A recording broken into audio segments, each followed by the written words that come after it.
नमस्कार। उत्तराखंड समाचार में आपका स्वागत है। मैं हूं शिखा त्यागी। सबसे पहले मुख्य समाचार। राज्य में लगातार दूसरे दिन कोरोना के 2 और नए मामले आए। 409 रिपोर्ट्स आई नेगेटिव। ठीक होकर घर जा चुके 46 कोरोना संक्रमित।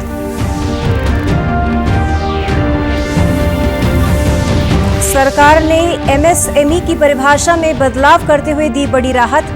मैन्युफैक्चरिंग और सर्विस सेक्टर मानक 1 करने के साथ ही निवेश की धनराशि की सीमा में की गई बढ़ोतरी। सरकार ने निर्माण कार्यों की डेडलाइन को 6 माह तक के लिए बढ़ाया। रेरा के तहत 25 मार्च के बाद एक्सपायरी होने वाले प्रोजेक्ट की समय सीमा 6 माह के लिए बढ़ाई।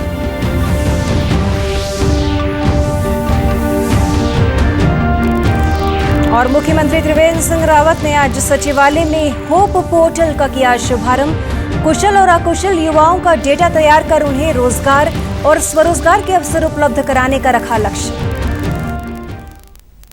अब समाचार विस्तार से। राज्य में कोरोना के आज 2 और नए मामले सामने आए हैं। एक देहरादून जिले में दिल्ली से देहरादून लौटी एक 52 वर्षीय महिला की कोरोना रिपोर्ट पॉजिटिव आई है। वहीं दूसरा मामला अल्मोड़ा जिले के रानीखेत से सामने आया है। 27 वर्षीय युवक गुड़गांव से अपने घर लौटा था, जिसकी कोरोना रिपोर्ट पॉजिटिव आई है। जांच के लिए भेजे गए सैंपलों में से 409 रिपोर्ट नेगेटिव आई हैं। राज्य में अब तक कोरोना के 71 मरीज पॉजिटिव आ चुके हैं। इनमें से 46 मरीज ठीक होकर अपने घर जा चुके हैं। वहीं मुख्यमंत्री ने बताया कि कोरोना वायरस के दृष्टिगत 50 से ज्यादा कोरोना पॉजिटिव केस वाले राज्यों के रिकवरी रेट में उत्तराखंड देश में तीसरे स्थान पर है। मुख्यमंत्री ने कहा कि कोरोना संक्रमित को इलाज उपलब्ध कराना सरकार की जिम्मेदारी है। सरकार ने एमएसएमई की परिभाषा में बदलाव करते हुए बड़ी राहत प्रदान की है। इसके तहत मैन्युफैक्चरिंग और सर्विस सेक्टर मानक 1 कर दिए गए हैं। वहीं इन्हें ई मार्केट से भी जोड़ने का प्रावधान किया जा रहा है। सूक्ष्म, लघु और मध्यम वर्गों में विभाजित एमएसएमई के निवेश की धनराशि की सीमा में भारी बढ़ोतरी की गई है। वहीं टर्नओवर का एक अतिरिक्त मापदंड इसकी परिभाषा में जोड़ा गया है। आज नई दिल्ली में आयोजित पत्रकार वार्ता में केंद्रीय वित्त मंत्री निर्मला सीतारमण और केंद्रीय वित्त राज्य मंत्री अनुराग ठाकुर ने 20 लाख करोड़ रुपए के आर्थिक पैकेज की आंशिक जानकारी दी। सरकार सूक्ष्म, लघु एवं मझोले उद्योगों एमएसएमई सेक्टर को बिना किसी गारंटी के 3 लाख करोड़ रुपए का लोन देगी। ये एक फ्री लोन गारंटी योजना के तहत दिया जाएगा। उन्होंने कहा कि एमएसएमई को 4 साल के लिए लोन दिया जाएगा। इसके अलावा एमएसएमई के लिए 6 कदमों की घोषणा की गई है। और जो पहले क्राइटेरिया था कि मैन्युफैक्चरिंग यूनिट जो है वो 25 लाख से कम इन्वेस्टमेंट की होगी तो माइक्रो में आएगा, और सर्विस एंटरप्राइजेज जो थी वो 10 लाख तक की अगर उसने इन्वेस्टमेंट की होगी तो माइक्रो में आएगा। अब इसमें एक बदलाव किया गया है कि निवेश की लिमिट को तो बढ़ाया ही गया है, साथ में कारोबार को भी जोड़ा गया कि आपने व्यवसाय या कारोबार कितना उस वर्ष में किया है। तो इसको इन्वेस्टमेंट को बढ़ाकर माइक्रो के लिए 25 लाख से बढ़ाकर 1 करोड़ तक की जो इन्वेस्टमेंट करेगा वो माइक्रो यूनिट कहलाएगा। और ये मैन्युफैक्चरिंग और सर्विसेज दोनों के लिए एक ही क्राइटेरिया रहेगा। Collateral free automatic loan 3 lakh crore रुपए का मध्यम, सूक्ष्म, लघु, कुटीर और गृह उद्योग को मिलेगा।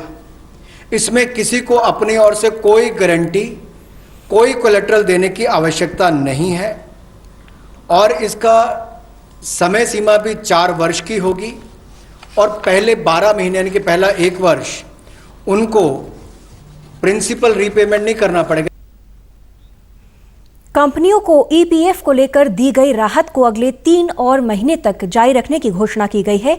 इसके अलावा निजी कंपनियों को अगले 3 महीने तक ईपीएफ फंड में 12% की बजाय 10% का अंशदान करना होगा। 200 करोड़ रुपए तक के सरकारी टेंडर में ग्लोबल टेंडर नहीं होगा। वहीं सरकारी निर्माण कार्यों की डेडलाइन को 6 माह तक के लिए बढ़ा दिया गया है। 200 करोड़ तक के टेंडर्स ग्लोबल नहीं होंगे, एक वो राहत दी गई। अब उसके बाद जो अभी काम हमारे कॉन्ट्रैक्टर्स कर रहे हैं देश भर में, चाहे वो रेलवेज का हो, सड़कों का हो, हाईवेज का हो, सेंट्रल पब्लिक वर्क्स का हो, अलग अलग डिपार्टमेंट्स के हों, क्योंकि कोविड के कारण ये समस्या खड़ी हुई, तब उनको 3 महीने से ज़्यादा 6 महीने तक की राहत इसमें दी जा सकती है एक्सटेंशन के रूप में। और जो सिक्योरिटी दी जाती थी पार्शियल, उसको रिलीज़ किया जा सकता है आंशिक रूप से। मान लीजिए मैं कोई ठेका लिया है, 70% किसी ने काम किया और उसके एवज में उसकी आंशिक रूप से वो बैंक गारंटी को वापस किया जा सकता है, ताकि उसके पास और लिक्विडिटी और काम करने के लिए आ सके। उन्होंने बताया कि रेरा के तहत 25 मार्च के बाद एक्सपायरी होने वाले प्रोजेक्ट अगले 6 महीने तक के लिए बढ़ सकते हैं। Ministry of housing and urban development ये राज्य की सरकारों को और यूटीज को एडवाइस भी करेगी कि उनकी जो रेगुलेटरी अथॉरिटीज़ हैं वो एक प्रावधान करें कि जो रजिस्ट्रेशन और कंप्लीशन डेट है उसको सो मोटो 6 महीने तक आगे बढ़ा दिया जाए, और इसकी जो 25 मार्च तक जो एक्सपायरी डेट थी यानी कि उसको 6 महीने तक आगे बढ़ा दिया जाए। और सरकार ने 90,000 करोड़ रुपए डिस्कॉम के लिए भी दिए हैं। इसके तहत राज्य सरकार के लिए ओवरड्राफ्ट का प्रावधान किया गया है। बिजली उत्पादन करने वाले भी और बिजली वितरण करने वाले भी इस अभूतपूर्व समस्या में कहीं उलझ कर ना रह जाए, इसके लिए 90,000 करोड़ रुपए का प्रावधान डिस्कॉम्स के लिए किया गया है, बिजली वितरण कंपनियों के लिए किया गया है। और ये 90,000 करोड़ रुपया जो बिजली वितरण कंपनियों को दिया जाएगा वो पावर फाइनेंस कॉरपोरेशन और रूरल इलेक्ट्रिफिकेशन कॉरपोरेशन के माध्यम से दिया जाएगा। वित्त मंत्री ने विश्वास जताया कि इस पैकेज से भारत आत्मनिर्भर बनेगा। उन्होंने कहा कि लोकल ब्रांड को ग्लोबल बनाना आत्मनिर्भर भारत मिशन का हिस्सा है। मुख्यमंत्री त्रिवेंद्र सिंह रावत ने आज सचिवालय में मंत्रिमंडल की उपस्थिति में होप यानी helping out people everywhere portal का शुभारंभ किया। इस पोर्टल का मुख्य उद्देश्य कुशल और अकुशल युवाओं का डेटाबेस तैयार करके उन्हें रोजगार और स्वरोजगार के अवसर उपलब्ध कराना है। इस अवसर पर मुख्यमंत्री त्रिवेंद्र सिंह रावत ने कहा कि मुख्यमंत्री स्वरोजगार योजना के साथ समन्वय करने में ये पोर्टल महत्वपूर्ण भूमिका निभाएगा। इस पोर्टल का URL hope.uk.gov.in है। इस साइट को घर लौटे युवा भी विजिट कर सकते हैं। मुख्यमंत्री त्रिवेंद्र सिंह रावत ने आज सचिवालय स्थित वीर चंद्र सिंह गढ़वाली सभागार में राज्य स्तरीय कोविड कंट्रोल रूम का निरीक्षण किया। इस अवसर पर मुख्यमंत्री ने SDRF द्वारा बनाई गई ट्रेनिंग ऐप कोरोना वॉरियर का विमोचन भी किया। मौके पर मुख्यमंत्री ने अधिकारियों को निर्देश दिए कि अन्य राज्यों के अधिकारियों से समन्वय स्थापित किया जाए और उनके राज्यों से जो खाली वाहन उत्तराखंड आ रहे हैं उन वाहनों में उत्तराखंड के प्रवासियों को उत्तराखंड बॉर्डर तक लाया जाए। मुख्यमंत्री ने बेहतर कार्य करने पर कई कर्मचारियों और अधिकारियों को भी मौके पर ही सम्मानित किया। केंद्रीय स्वास्थ्य मंत्री डॉक्टर हर्षवर्धन ने कल वीडियो कॉन्फ्रेंसिंग के माध्यम से कोविड-19 के प्रभावी नियंत्रण के लिए राज्य सरकार द्वारा किए जा रहे कार्यों की जानकारी ली। इस मौके पर मुख्यमंत्री त्रिवेंद्र सिंह रावत ने स्वास्थ्य मंत्री से राज्य को और PPE किट, N95 मास्क और वेंटिलेटर उपलब्ध कराने का अनुरोध किया। केंद्रीय स्वास्थ्य मंत्री ने राज्य के देहरादून, हरिद्वार, उधम सिंह नगर और नैनीताल जिले में और अधिक सतर्कता बरतने पर भी जोर दिया। उन्होंने राज्य सरकार की मांग को शीघ्र पूरा करने का आश्वासन भी दिया। मुख्यमंत्री त्रिवेंद्र सिंह रावत की अध्यक्षता में आज सचिवालय में कैबिनेट बैठक आयोजित हुई, जिसमें कई अहम फैसले लिए गए। शासकीय प्रवक्ता मदन कौशिक ने बताया कि एक महत्वपूर्ण फैसले में निर्णय लिया गया है कि लॉकडाउन अवधि में बिजली के विभिन्न श्रेणी के उपभोक्ताओं को ब्याज और अधिभार में छूट मिलेगी। इसके तहत ऑनलाइन विद्युत बिल के भुगतान में 1% की छूट दी जाएगी। शासकीय प्रवक्ता ने बताया कि केंद्र सरकार की कृषि उपज, पशुधन संविदा खेती और सेवा अधिनियम 2018 को नोडल एक्ट मानते हुए राज्य सरकार अध्यादेश लाएगी। इससे कृषकों को अनेक प्रकार की सुविधा प्रदान की जाएगी। लॉकडाउन में केंद्र और राज्य सरकार मिलकर सुरक्षा को ध्यान में रखते हुए प्रवासियों को उनके घर भेज रही है। वहीं कुछ लोग सरकार के नियमों का उल्लंघन करने में जुटे हैं। एक ऐसा ही मामला सामने आया जब बिना परमिशन की एक बस देहरादून से 34 लोगों को बागेश्वर लेकर पहुंची। सूचना पर हरकत में आए प्रशासन ने सभी लोगों को 14 दिनों के लिए क्वारंटीन सेंटर में भेज दिया और उनके खिलाफ आवश्यक कार्यवाही की। उपजिलाधिकारी बागेश्वर राकेश तिवारी ने बताया कि इन लोगों के पास न तो कोई परमिशन थी और न ही जरूरी दस्तावेज, मात्र एक कागज पर इनके नाम लिखे हुए थे, जिन्हें रास्ते में 5 जिलों की सीमाओं पर दिखाते हुए ये रात बागेश्वर पहुंचे। रात में देहरादून से एक गाड़ी आई और UK 07 PA 3166, तो जिसके संबंध में हमारे जिला प्रशासन को जो हमारी स्टेजिंग एरिया बिलौना बस अड्डा बनाया गया है वहाँ जानकारी नहीं थी। जिला प्रशासन को कोई सूचना नहीं थी। बस में 34 यात्री थे। उनका रात में उनको महर्षि विद्या मंदिर में उनको रात्रि विश्राम करवाया गया। उनका हेल्थ चेकअप कराया गया क्योंकि उनकी ट्रैवल हिस्ट्री वगैरह जानकारी नहीं थी। उनके पास ना ही ऑथराइज कोई परमिशन थी, तो डॉक्टर के एडवाइस पर उनको इंस्टीट्यूशनल क्वारंटाइन किया गया है। तो रात में महर्षि विद्या मंदिर में रहने के पश्चात इनको इंस्टीट्यूशनल क्वारंटाइन सेंटर हमारा सिद्धार्थ होटल बागेश्वर में है। उन 34 लोगों को अभी यहाँ शिफ्ट करवा दिया गया है। 34 यात्रियों में 8 बच्चे और 8 महिलाएं शामिल हैं। स्वास्थ्य विभाग की टीम ने सभी यात्रियों के सैंपल जांच के लिए भेज दिए हैं।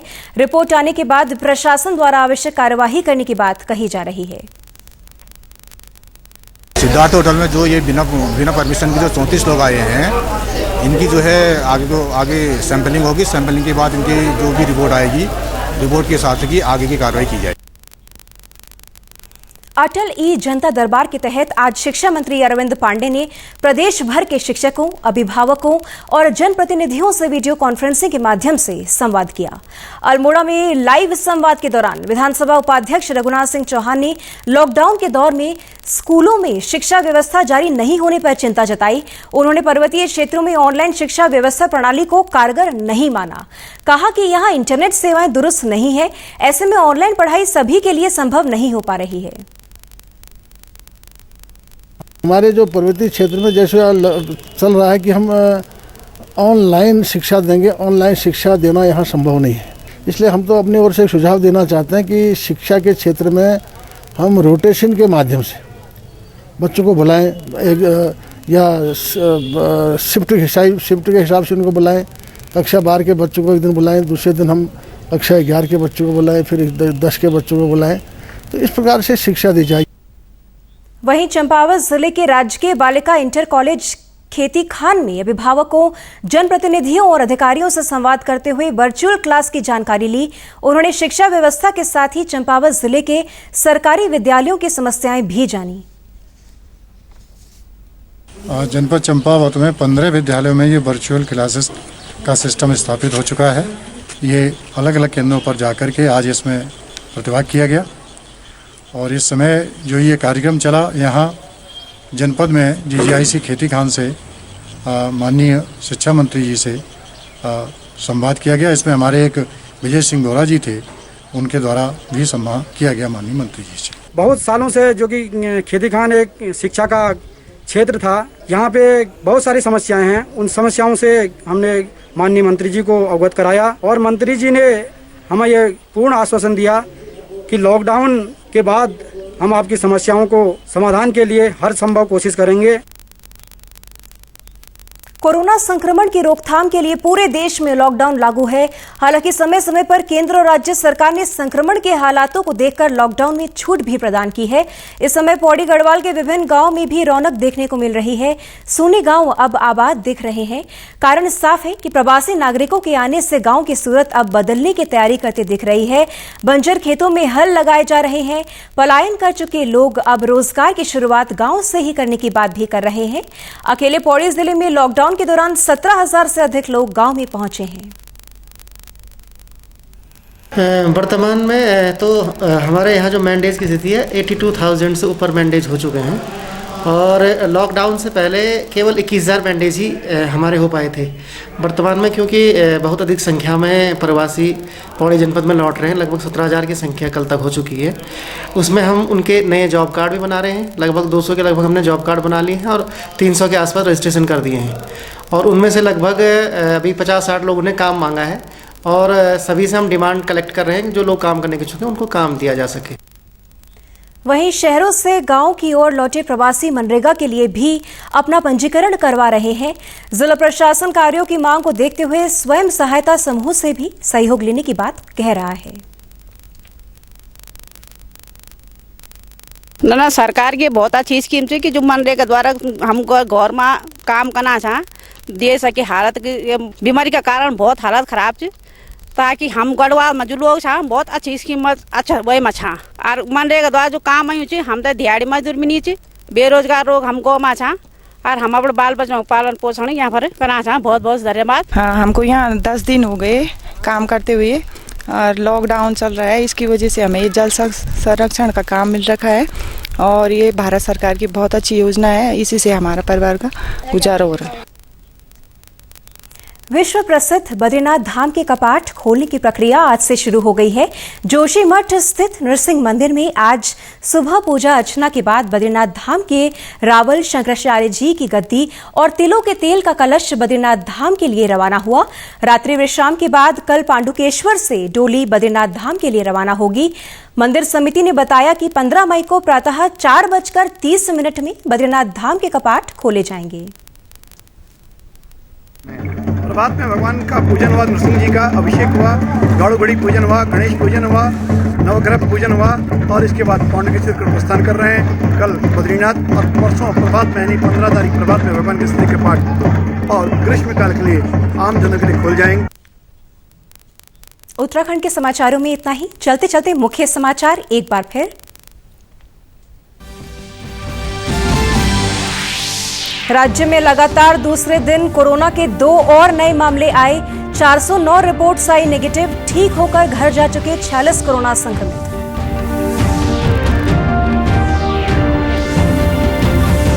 सरकार ने एमएसएमई की परिभाषा में बदलाव करते हुए दी बड़ी राहत। मैन्युफैक्चरिंग और सर्विस सेक्टर मानक 1 करने के साथ ही निवेश की धनराशि की सीमा में की गई बढ़ोतरी।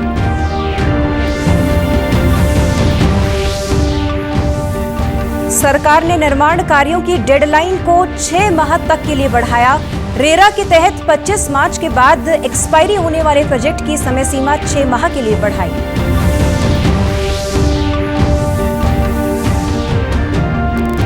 और मुख्यमंत्री त्रिवेंद्र सिंह रावत ने आज सचिवालय में होप पोर्टल का किया शुभारंभ।